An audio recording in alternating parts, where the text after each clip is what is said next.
Hola! Today we're talking about all things gringo tax, including some tips on how to avoid it. Vamos!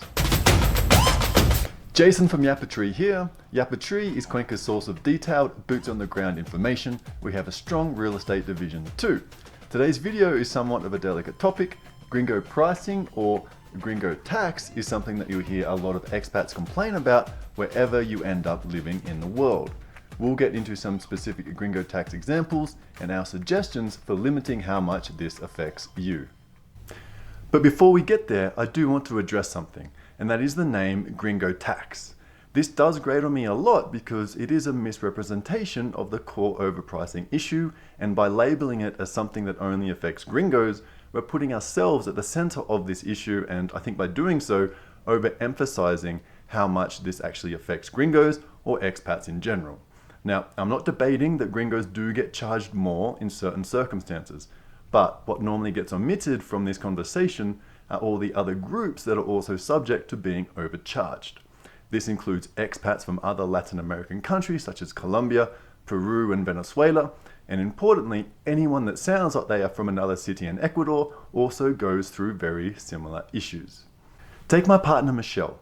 She's from Quito and speaks native Spanish, but she is not from Cuenca, and this is very clear to Cuencanos, so she faces the very same overpricing issues as gringos. The main difference is that she understands the negotiating culture and can call someone out on their overpricing BS, and still maintain a calmness that can cut through it, and we generally end up paying the standard price. We can even take it down to the local level, as two different Cuencanos can also be charged different prices depending on how they look. The local saying for this is va de acuerdo a la cara del pato, and the literal translation is something like goes according to the face of the duck. So according to the saying, different ducks get charged different prices depending on how their face looks.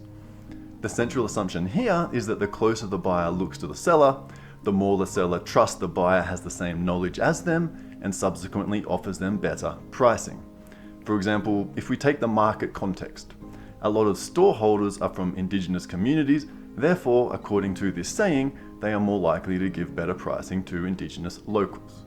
And so whilst this phenomenon does seem to exist on numerous levels here in Cuenca, I do believe a much more accurate name for it is out-of-town tax or out-of-town pricing, as the core issue stems from shops and service providers recognizing an accent or other physical attributes that clearly point to the buyer being from somewhere else, and then they assume that they don't know the standard pricing in Cuenca. Thanks for indulging my little rant. Now that we've established a slightly less gringo-centric name, let's get to some specific examples where out-of-town pricing can occur. Taxis. Taxis and the good old tourist route to get somewhere. I'm sure you've come across this one in your home country too. The good news is that taxis in Cuencas are really cheap, so whilst I'm not condoning overcharging, the overall impact on your wallet is generally trivial. The minimum fare in Cuenca is $1.50, which increases to $1.75 after 6 p.m. And no, tipping is not mandatory, but rounding up is common. Restaurants. In my experience, most restaurants here are honest and prices are normally easy to find on menus, etc., and so you know exactly what you're paying for ahead of time. Some restaurants at the higher end do automatically include a service charge, which can be a little bit of a surprise, and this fee does normally go to the owners, not the service staff, so maybe take this into consideration if you are going to try and tip your server. And yes, there are absolutely some English-speaking restaurants in Cuenca that focus on expats as their core audience. And sure, some of these do charge more than other restaurants and cafes, but whether you consider this gringo pricing is really up to you. My view on it is that these cafes and restaurants are providing a different type of food and quality at a specific price point, and to me, this is not gringo pricing. If they were charging locals less, then sure, that would be a very different story. Fruit and vegetable markets. This is perhaps the best place for you to start learning how to negotiate with Cuencanos. Displayed prices are rare, so it's very easy for them to inflate them a little bit, but it is not a one-way street. You're very welcome to push back a little bit, and provided you do it in a positive and fun manner, you do not need to worry about offending anybody. You can even ask for a little yapa, or something extra, and perhaps you'll walk away with a little more than you were expecting, rather than feeling like a victim that's been overcharged. Real estate, buying and renting. YapaTree operates a real estate division, so we're very close to this one, and unfortunately it is common for other agents to do whatever they can in order to gain some quick money. This can range from the obvious, like trying to rent or sell a property above the market price in the hope of attracting an oblivious gringo as a buyer or renter. But we also routinely see it surface in less obvious parts of the transaction. For example, when you buy a property, it's often good practice to create a promissory note which sets forth all the key terms of the deal. Its core purpose is to protect the deal, and it is important. But some agents will push you towards using their favorite attorney for this, who charges a significant amount to draft the promissory note. These inflated costs are passed on to the buyer, and the property agent gains extra commission because of the padding added to these prices. Like other instances of out-of-town pricing, your best bet to fight against this is to know the market prices for every activity involved in the process you're pursuing. In this instance, you should really have a good understanding of the true closing costs. And yes, using a quality agent that you can trust is critical to getting the best results too, especially if you aren't familiar with the local costs or processes. Visas. This is a bit of a tricky one because the very nature of the business means the main audience they serve are from out of town. Sure, there are some returning Ecuadorians or those with gringo spouses that also need assistance, but these are small audiences for Ecuador visa providers. So no, I can't say that visa providers gringo price exactly because they don't generally serve locals and therefore cannot charge them less. But on the other side of the coin, I am a qualified lawyer and have a good understanding of common fee structures and strategies used here. And you don't need to look far to see that some visa providers are charging considerably more given the amount of work involved in many visa applications.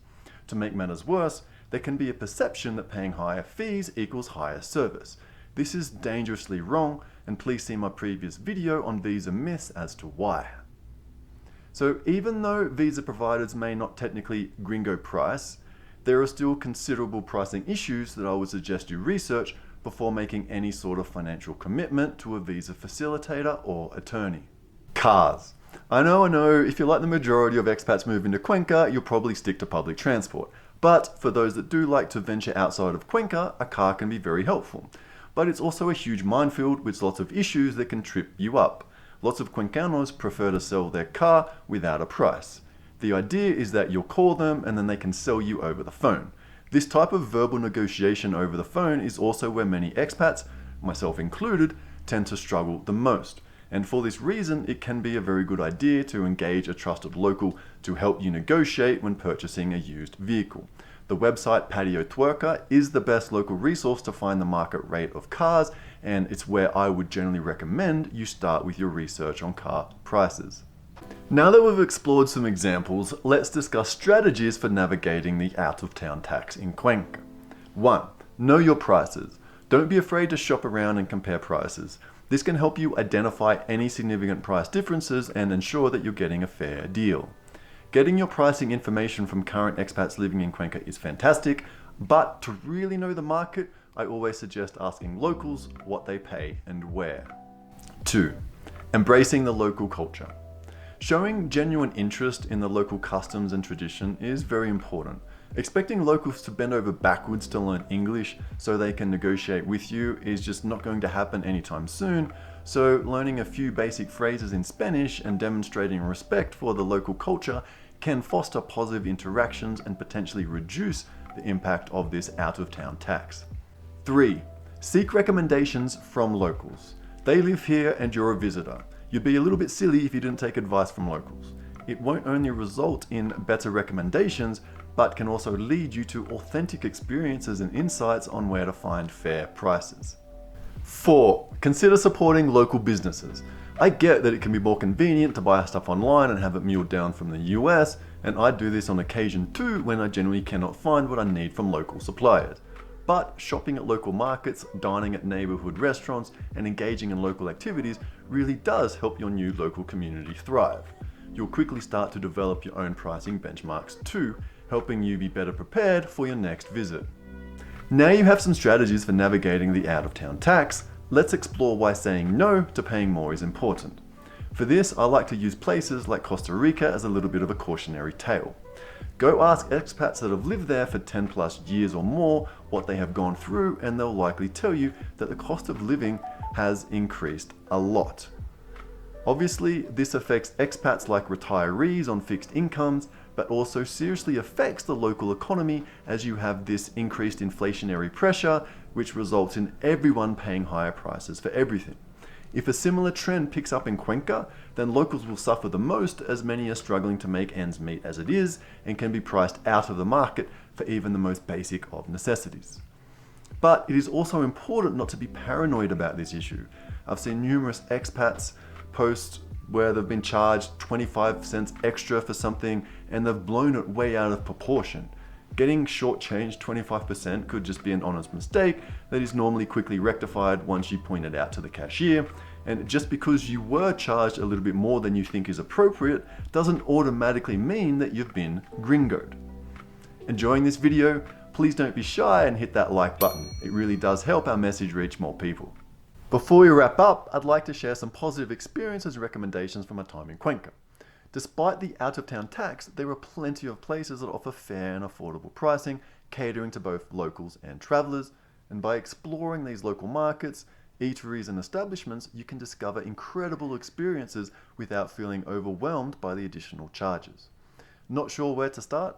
YapaTree operates a membership card program where you get offers from around 50 different businesses in Cuenca. Some are small businesses like cafes and restaurants, while others are much bigger like Ital Deli and Corral. I'll provide a link to this in the description. And I'll also provide links to our other services such as buying and renting properties. And that's all for now. I really hope that you're better armed to deal with the out-of-town tax in Cuenca. And remember, by understanding the local dynamics, embracing the culture, seeking recommendations, and supporting local businesses, you can enjoy an authentic and budget-friendly experience in this gorgeous city. Thanks for watching, and remember, don't forget your yappa.